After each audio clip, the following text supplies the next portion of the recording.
Very good morning. कैसे हैं आप लोग? आज हम डिस्कस करेंगे आपसे heating effect of electric current, मतलब विद्युत धारा का ऊष्मीय प्रभाव। विद्युत धारा के ऊष्मीय प्रभाव के बारे में आज हम आपसे डिस्कशन करेंगे। विद्युत धारा का ऊष्मीय प्रभाव होता क्या है, कैसे मिलता है, समझने की कोशिश करते हैं। आपके पास एक आयरन है और इस आयरन को आप एक प्लग से जोड़ देते हैं और स्विच को ऑन कर देते हैं।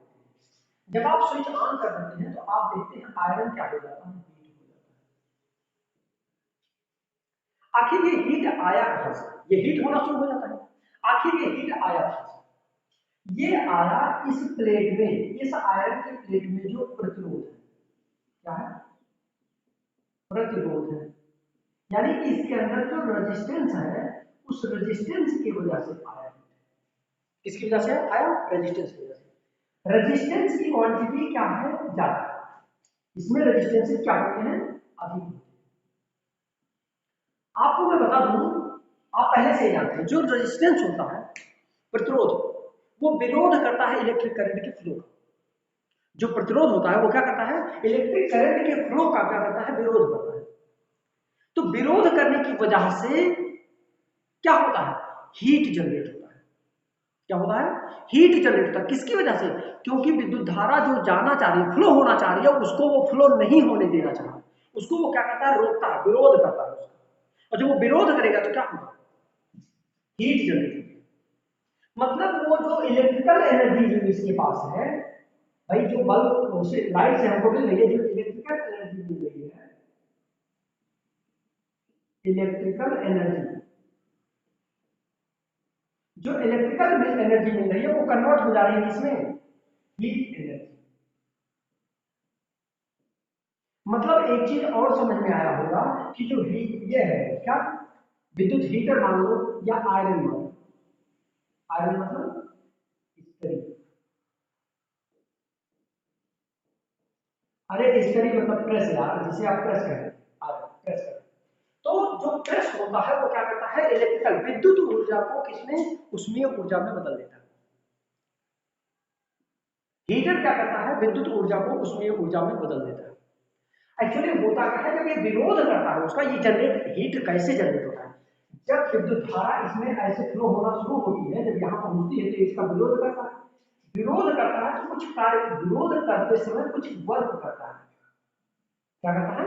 वर्क करता है, कुछ वर्क करता है। उस वर्क के कारण जो वैद्युत विभव उत्पन्न होता है, उस वर्क के कारण जो आवेश में जो वैद्युत विभव उत्पन्न होता है, वो क्या होता है? हीट में कन्वर्ट होता है। जो ये कार्य करता है उसको रोकने के लिए जो विद्युत विभव उत्पन्न होता है, विभव में अंतर, जो विभवांतर आता है, और उस आवेश के प्रवाह से, आवेश के प्रवाह के समय जो विभवांतर, विभव में अंतर उत्पन्न होता है, उनका प्रोडक्ट क्या होता है? उस कार्य के बराबर होता है। या वैसे भी आपको याद होना चाहिए V W by Q। भाई वो आपको याद रखना पड़ेगा विभव। तो विद्युत विभव क्या था? V W by Q। अगर हम आपसे पूछें जो कार्य उसने किया, W क्या हो जाएगा? तो Q भी हो जाएगा। बोलिए, इसको कोई समीकरण एक मान, बोलिए इसको क्या मान लीजिए? कोई समीकरण एक मान लीजिए। अब जो समीकरण एक है, जिसको हम नेक्स्ट करते हैं, जो समीकरण एक है, फिर आपने वही पढ़ा था, विद्युत धारा I equal to Q by T, बोले पढ़ा था आपने। इसी क्यू को करके लिखे I equal to Q by T, तो क्यू इक्वल टू क्या होता है? I T. बोलिए क्यू इक्वल टू क्या होता है? I T. इसका मतलब इस समीकरण एक और दो से, समीकरण एक का मान दो में रख दीजिए, सॉरी दो का मान समीकरण एक में रख दीजिए, तो आपको मिल जाएगा W इक्वल टू, क्या मिल जाएगा? V क्यू है, तो V और Q की वैल्यू क्या है? I T. मतलब W इक्वल टू मिल जाएगा क्या? V I T. ध्यान से देखिए, ये जो एक नया समीकरण मिल गया V आई टी, ये क्या है? ये है वर्क ही तो है, और जो वर्क करने पर ही तो हीट में बदला। इसका मतलब H इक्वल टू हम देख सकते हैं V आई टी। भाई W इक्वल टू H होगा कि नहीं होगा? क्योंकि वर्क जो होगा, उसी वर्क करने की वजह से ही तो वो हीट जनरेट है। जो हीट ये आया, ये कहाँ से है, इसके वर्क करने की वजह से है, यानी W को हम H लिख सकते हैं, H equal to V I T. अगर आपको ओम का नियम याद है, ओम क्या था, V equal to I R, तो इस V के प्लेस पर क्या मैं आई आर लिख सकता हूँ, हाँ क्यों नहीं, H इक्वल टू हो जाएगा V के प्लेस पर आई आर, हाँ तो आई आर इंटू आई, अगर आप देखें तो आई स्क्वायर हो जाएगा, आई स्क्वायर आर और टी तो है, मतलब H इक्वल टू क्या मिलेगा, एक और नया संख्या मिलेगा आई स्क्वायर आर टी। फिर और देखिए थोड़ा सा, अगर R इक्वल टू आप देखिए तो V बाई आई होता है, क्या होता है, R equal to V by I. अगर इस I की जगह पर चाहे तो I equal to V R होता है, सॉरी I इक्वल टू हो जाएगा V बाई आर। क्या मैं इस I के प्लेस पर V बाई आर नहीं रखूं या यहाँ रखूं, यहाँ आपका मन करे, यहाँ रखूं, चलिए जाएंगे, अगर यहाँ रखूं तो क्या हो जाएगा, तो I equal to V by R, देखिए H इक्वल टू आपको मिल गया आई स्क्वायर आर टी। अगर आप I के प्लेस पर V बाई आर का होल स्क्वायर लिखेंगे, आर टी होगा, तो ये हो जाएगा V square R T upon I R square, R square से आर कट जाएगा तो V square T by R. मेरी बात को समझने की कोशिश करिए, मैं क्या समझाना चाह रहा हूं, मतलब क्या है कि जो हीटिंग इफेक्ट समझ में आया, ये जो हीटिंग इफेक्ट का इक्वेशन मिलता है W equal to V I T, इससे आप चाहें तो बहुत सारे फार्मूले निकाल सकते हैं, इससे आप चाहें तो बहुत सारे फार्मूले निकाल सकते हैं। ये सारे फार्मूले, ये सारे जितने भी लिखे जा रहे हैं इसमें, ये सब आपके लिए यूजफुल है, किसमें, न्यूमेरिकल जब आप लगाना शुरू करेंगे, जब भी आप न्यूमेरिकल लगाना शुरू करेंगे तो ये सारे फार्मूले आपको काम आएंगे, ठीक है ना। इसलिए इन सारे फार्मूले को स्क्रीनशॉट ले लीजिए आप, और स्क्रीनशॉट लेकर के क्या करिए, नोट्स में तैयार करिए, नोट्स में आप लिख लीजिए इन सारे फार्मूले को, ये सब आपका यूज करें। और बता दूं मैं, इस इफेक्ट को जो जिसने दिया था उसको किसने दिया था, जूल ने दिया था, इस इफेक्ट को किसने दिया था,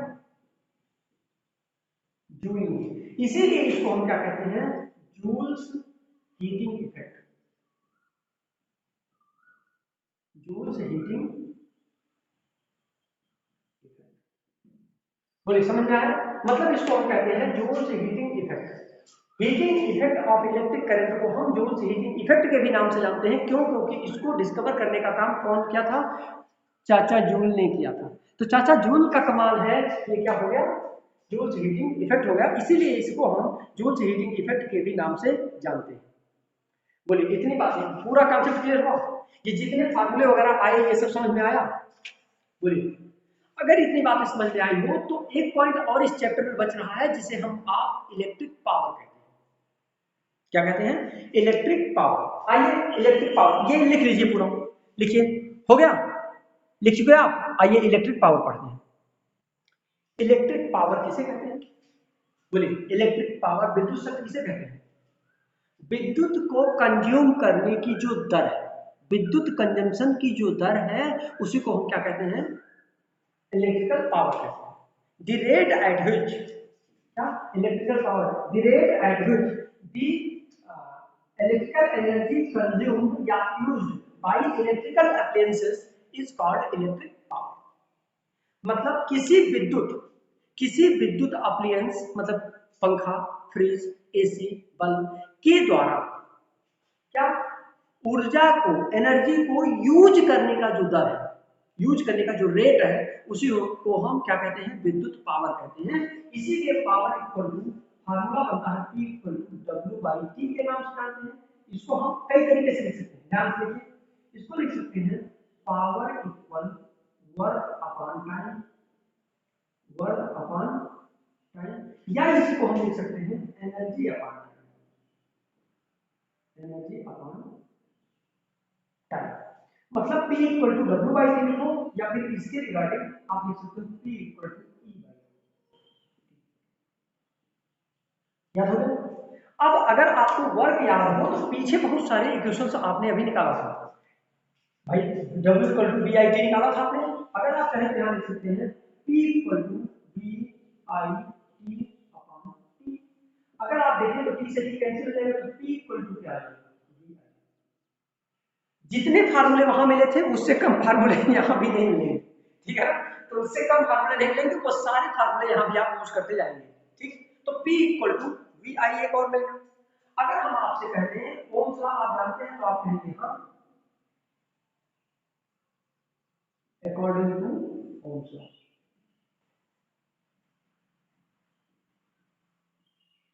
तो आप कहेंगे हाँ, तो हमने पूछा क्या होता है, तो आपने कहा V equal to I R होता है। अगर हम B के प्लेस पर आई आर लेंगे तो P इक्वल टू क्या मिल जाएगा, P इक्वल टू मिल जाएगा आई आर इंटू आर, मतलब P equal to I square R. अगर मैं कहूँ आई के प्लेस पर आई इक्वल टू क्या लिख सकते हैं, तो आप कहेंगे बी बाई आर। बोलिए अगर हम बी बाई आर लेते हैं तो P equal to B square upon R square और इंटू आर, एक आर से आर कट जाएगा तो बी स्क्वायर बाई आर। बोलिए पी का इक्वल आपको दिखाई दे रहा है क्या, बोर्ड पर दिखाई दे रहा है या नहीं दिखाई दे रहा है, हाँ दिख रहा है, मस्त झकास। तो P equal to B square by R भी लिख सकते हैं। बोलिए इसी तरीके से आप इसके बहुत सारे इक्वेशंस लिख सकते हैं, जैसे P equal to B I मिल गया, P equal to B square R मिल गया, बी स्क्वायर बाई आर मिल गया। ऐसे आपके बहुत सारे इक्वेशंस मिल सकते हैं, जो क्या कहलाएगा, इक्वेशंस ऑफ पावर। क्या कहलाएगा, इक्वेशंस ऑफ पावर। और कैसा power, equations of electrical power, electrical power. बोलिए समझ में आ रहा है, मेरी बात को समझने की कोशिश करिए, फिर से सुनिए। पावर किसे कहते हैं, किसी विद्युत बल्ब, पंखा या किसी हीटर या किसी ट्यूबलाइट या टीवी या फ्रिज या कूलर या एसी, इसके द्वारा प्रति सेकंड, दर मतलब क्या, प्रति सेकंड, प्रति सेकंड यूज किया गया, कंज्यूम किया गया, जो उसके प्रति सेकंड कंजम्पशन की जो दर है, एक एक सेकंड में जो यूज कर रहा है, वो क्या कहलाता है, पावर कहलाता है। क्या कहलाता है, पावर। इसका यूनिट, अच्छा मैं यूनिट नहीं बता रहा हूँ, एनर्जी में एनर्जी का भी यूनिट बताना भूल गया। जो एनर्जी होती है उसका यूनिट होता है जूल। क्या होता है, एनर्जी का यूनिट होता है जूल। यहाँ पावर जो होता है, पावर का यूनिट अगर हम यहाँ से लिखें P को जूल बाई Q, तो जूल पर सेकंड लिख सकते हैं। अरे भाई वर्क का जूल और टाइम का सेकंड, तो जूल पर सेकंड लिखेंगे, तो जूल पर सेकंड को हम क्या कहते हैं, वाट कहते हैं। ये वो नहीं है तुम्हारा वाट लगा देंगे, ये वो नहीं है। कभी किसी से गुस्सा लगता है तो क्या कहते हो, हम तुम्हारा वाट लगा देंगे। अरे ये वाट नहीं है, ये वैट है, WATT वैट, ना कि वाट। तुम्हारा वाट लगा दूंगा मैं, है ना, वाट नहीं लगाना है। ये क्या है, वाट। मतलब पावर की जो यूनिट होती है वो वाट होती है, और जो एनर्जी या आपने अभी वर्क डन कहा, तो वर्क डन की जो यूनिट होती है वो क्या होती है, ठीक। ऐसे ही आप बहुत सारे फार्मूले, जैसे अभी आपसे पूछे वाट की यूनिट का है, यहाँ भाई आप कितने भी फार्मूले बना सकते हो, यूनिट बना सकते हो। देखो यहाँ बी स्क्वायर, बी मतलब वोल्ट, भाई बोलो वोल्ट का स्क्वायर अपॉन आर मतलब ओम, यानी वोल्ट स्क्वायर, हिंदी में लिखिए वोल्ट स्क्वायर पर ओम क्या कहलाता है, वाट कहलाता है।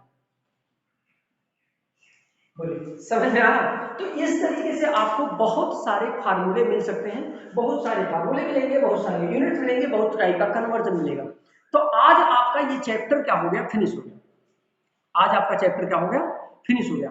आइए एक क्वेश्चन हम लगाते हैं, उसके बाद तब हम और समझते और समझाते हैं। एक क्वेश्चन है बोर्ड पर, देखिए क्वेश्चन हम लिखने जा रहे हैं। क्वेश्चन कह रहा है calculate the energy transferred by a 5 ampere. इधर देखिए calculate the energy transferred by a 5 ampere current flowing through a resistor of 2 ohm for 30 minute.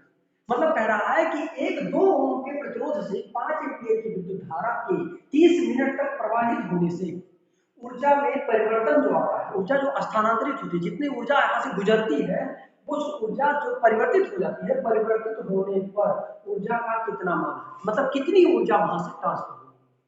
बोलिए यही आपको फाइंड करना है, जल्दी बोलिए कैसे लेंगे। जो वैल्यू दिया है पहले उसको हमको लिख लेना चाहिए। तो देखिए क्या लिखा है, पहले तो दिया है I इक्वल टू, वो दिया है 5 एम्पीयर, फिर उसके बाद दिया है R रेजिस्टेंस की वैल्यू, क्या दिया, 2 ओम। फिर देखिए और क्या दिया है, टाइम इक्वल टू दे रखा है 30 मिनट दे रखा है, या तो मिनट को सेकंड में बदलो 30 मिनट्स, या तो मिनट को सेकंड में बदलो और या तो आवर में बदलो, बस हो जाएगा। प्रयास करिए आवर में बदलने का। अच्छा इसमें एक टॉपिक और छूट रहा है, एक टॉपिक और छूट रहा है, कॉमर्शियल यूनिट छूट रहा है, ठीक है ना।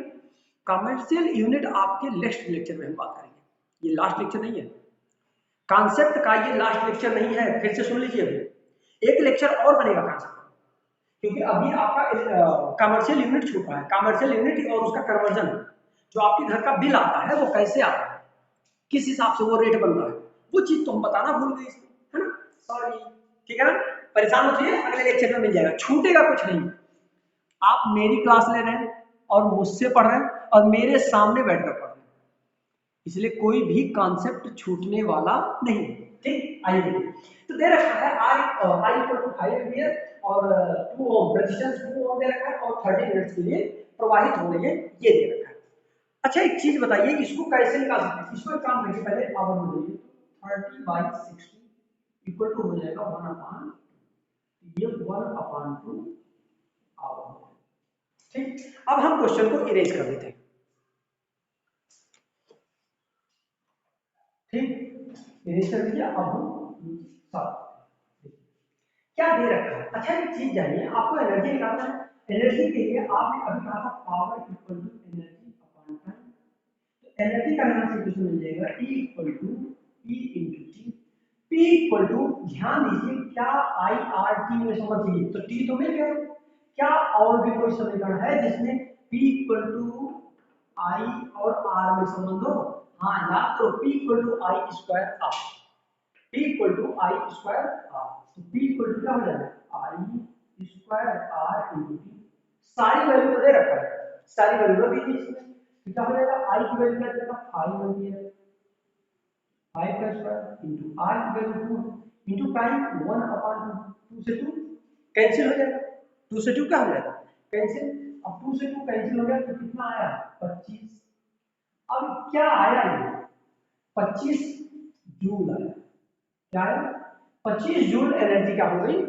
वो जल्दी बोलिए 25 जूल एनर्जी क्या होगी, ट्रांसफर होगी इस तार से या उस रेजिस्टेंस से जो 2 एम्पियर का है, 2 ओम का है रेजिस्टेंस, और उस इलेक्ट्रिकल कंपोनेंट में 2 ओम का रेजिस्टेंस लगा है, और आधे घंटे मतलब 30 मिनट के लिए उसमें करंट कितना फ्लो किया जा रहा है, 5 एम्पियर का करंट फ्लो किया जा रहा है, 5 एम्पियर करंट फ्लो होने में कितनी ऊर्जा वहां से ट्रांसफर होगी, जल्दी बोलिए 25 जूल ऊर्जा ट्रांसफर होगी।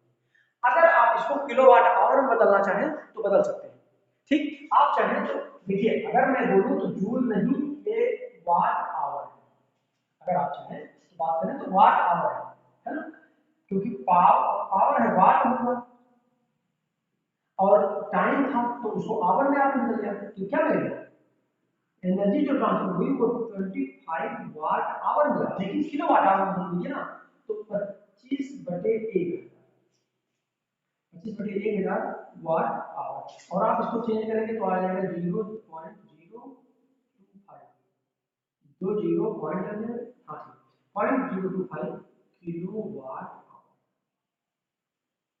ठीक, क्या क्या इतना किलोवाट आवर एनर्जी कंज्यूम, बोले समझ में आया, एकदम क्लियर, कोई और दिक्कत, कोई और दिक्कत, मुझे लगता है कि समझ में आ रहा है। एक क्वेश्चन मैं आपके लिए छोड़ रहा हूँ, एक क्वेश्चन मैं आपके लिए छोड़ रहा हूँ, उसके बाद आप इसका आप अगला लेक्चर कॉन्सेप्ट का फिर से देखना पड़ेगा एक और फिर हम मिलेंगे आपसे नेक्स्ट लेक्चर में, लेकिन पहले एक क्वेश्चन लिखता हूँ, उसको देखिए आप सॉल्व करके कमेंट करके भेजिए।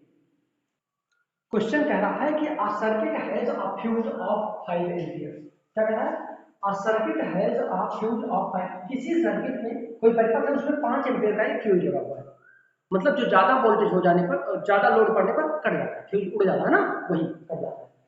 What is the number of maximum number of 100 watt 200 volt, 100 watt 200 volt की कितने bulbs that can be safely used in a circuit, तो उस परिपथ में 100 वाट के कितने बल्ब आसानी से जलाए जा सकते हैं, ध्यान दीजिए 5 एम्पियर का करंट फ्लो, मतलब फ्यूज जो लगा है वो 5 एम्पियर, 5 एम्पियर से ज्यादा का अगर करंट अंदर यूज होना शुरू होगा तो वो फ्यूज क्या हो जाएगा, मेल्ट हो जाएगा, मतलब फ्यूज उड़ जाएगा, जिसे आप कहते हैं। तो कह रहा है कि कितने होंगे, ये देखिए यदि किसी परिपथ में 5 एम्पियर का फ्यूज लगा हो तो सुरक्षित परिपथ के लिए, मतलब आसानी से चलाने के लिए बल्ब जलता है 100 वाट 200 वोल्ट के कितने बल्ब प्रयोग किए जा सकते हैं, ये आपको सॉल्व करना है, ये आपको सॉल्व करना है। मैं आपको बता दूं, थोड़ा सा हिंट दे दूं कि कैसे लगेगा। भाई जो जो वैल्यू दे रखी है वो आप लिख लीजिए, है ना।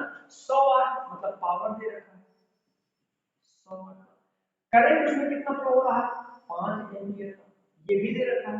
अब पूछ रहा है आपसे कितने बल्ब लगेंगे, एन की वैल्यू आपको फाइंड करनी है। भाई जब ये सब दिया है तो मैक्सिमम, मतलब अगर मैं बोलूं तो ये आई से इतना लिख के आप लिख दीजिए कि आई मैक्सिमम, मतलब मैक्सिमम करंट इसमें इतना फ्लो हो सकता है। तो जो मैक्सिमम करंट फ्लो हो सकता है वो मैक्सिमम करंट बराबर एन इंटू इक्वल एन आई होगा, मतलब आई मैक्सिमम इक्वल टू होगा एन इंटू आई। मान लीजिए कि एक बल्ब में आई करंट फ्लो हो रहा है तो मैक्सिमम एन बल्ब चल रहा है तो एन आई, मतलब जो मैक्सिमम करंट होगा वो एन आई बल्ब के बराबर होगा, ठीक है ना। अब एक चीज आप जानते हैं P इक्वल टू वी आई, तो उसमें एक बल्ब में कंज्यूम होने वाला करंट निकाल लीजिए, तो I इक्वल टू क्या हो जाएगा P बाई वी। अब ये निकालने के बाद समझ आ गया, ये निकालने के बाद आप क्या करेंगे मैं नहीं जानता, सारा मैं सॉल्व कर दूंगा। हाँ एक चीज और बता दूं, इसका आंसर आ रहा है 11, कितना 11, 11 बल्ब इससे मैक्सिमम जोड़े जा सकते हैं, इससे ज्यादा नहीं, इससे ज्यादा जोड़ोगे तो फ्यूज उड़ जाएगा, ठीक है ना। फिर मिलते हैं हम आपसे नेक्स्ट लेक्चर में। मैं आपसे बात कर रहा हूँ एक कॉन्सेप्ट का और लेक्चर बचेगा, उसमें न्यूमेरिकल लगेगा 10 मिनट का, 5 मिनट का लेक्चर है, उसके बाद सारे न्यूमेरिकल्स होंगे उसमें भी, है ना। लेकिन फिर हम मिलते हैं आपसे नेक्स्ट लेक्चर में, पढ़ाई करते रहिए, कंटिन्यूटी बनाए रखिए, फिर हम मिलेंगे आपसे, ठीक है ना। All the